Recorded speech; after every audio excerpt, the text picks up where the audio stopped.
बिस्मिल्लाहिर्रहमानिर्रहीम। अस्सलाम वालेकुम नाज़रीन, आप देख रहे हैं अवान टीवी यूट्यूब चैनल। नाज़रीन, एक नई अपडेट लेकर आपकी खिदमत में हाजिर हुए हैं। उससे पहले गुजारिश है कि हमारे चैनल को सब्सक्राइब कर लें और वीडियो को लाइक करें ताकि हर नई आने वाली वीडियो आप तक बर वक्त पहुँच सके। नाज़रीन, बात करते हैं गुजरात के कौमी असम्बली के हल्का NA-62 की।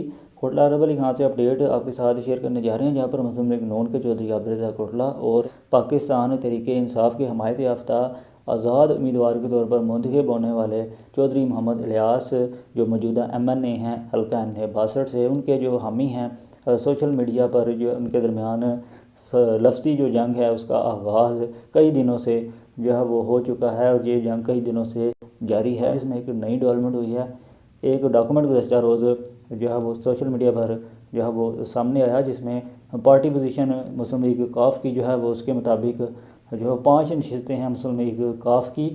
3 नशस्तें चौधरी सालिक हुसैन, चौधरी हुसैन लाही और चौधरी तारिक बशीर चीमा, और जबकि चौथी जो नशस्त है वो आज़ाद मुंतखब होने वाले उम्मीदवार जो है वो उसमें जो है वो शामिल करने का जो है वो दिया गया है कि एक आज़ाद जो मेंबर है उसने जो है मुस्लिम लीग काफ को ज्वाइन किया है। इसके साथ साथ चौधरी आबिद रज़ा कोटला ने भी एक ख़त जो है अपने सोशल मीडिया जो प्लेटफॉर्म्स हैं उन पर शेयर किया, जिसमें उनका ये क्लेम है कि चौधरी इलियास मुस्लिम लीग काफ का हिस्सा बन चुके हैं। और नाज़रीन, अगर तो ये सच मान लिया जाए तो चौधरी इलियास की जो सीट है हल्का NA-62 की वो ख़तरा में पड़ सकती है और दोबारा जो है वो इलेक्शन हो सकते हैं हल्का NA-62 में, और चौधरी इलियास जो हैं वो D सीट हो सकते हैं। और दोबारा इलेक्शन की सूरत में चांसेस हैं कि चौधरी आबिद रज़ा कोटला जो हैं उन्हें फ़ायदा हासिल हो सियासी तौर पर और वो जो है वो दोबारा सीट जीतने में कामयाब हो जाएं।